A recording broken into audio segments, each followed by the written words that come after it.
ভালোবাসার শেষ চিঠি। অরণ্য আর তৃষা দুজনেই ছোটবেলার বন্ধু। একই স্কুল, একই মাঠ, একই স্বপ্ন। ধীরে ধীরে বন্ধুত্ব ভালোবাসায় পরিণত হলো।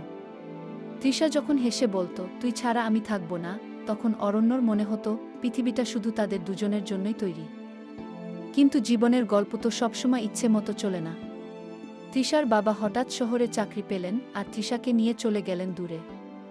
বিদায়ের দিন তৃষা চুপচাপ অরণ্যের হাতে একটা ছোট চিঠি দিয়ে বলল, যতদিন তুই আমাকে মনে রাখবি, আমি তোর কাছেই আছি। বছর কেটে গেল। অরণ্য চিঠিটা এখনো বালিশের নিচে রেখে ঘুমোয়। একদিন খবর এল, তৃষা আর নেই। দুর্ঘটনায় চলে গেছে চিরতরে। সেদিন রাতে অরণ্য সেই পুরনো চিঠিটা খুলল। তাতে লেখা, যদি কোনোদিন আমি না থাকি তবু তুই হাসবি, কারণ তোর হাসিতেই আমার পৃথিবী বেঁচে থাকবে। চোখের জল মুছে অরণ্য আকাশের দিকে তাকিয়ে বলল, তুই ঠিকই বলেছিলি তৃষা, তুই আজও আমার পাশে আছিস।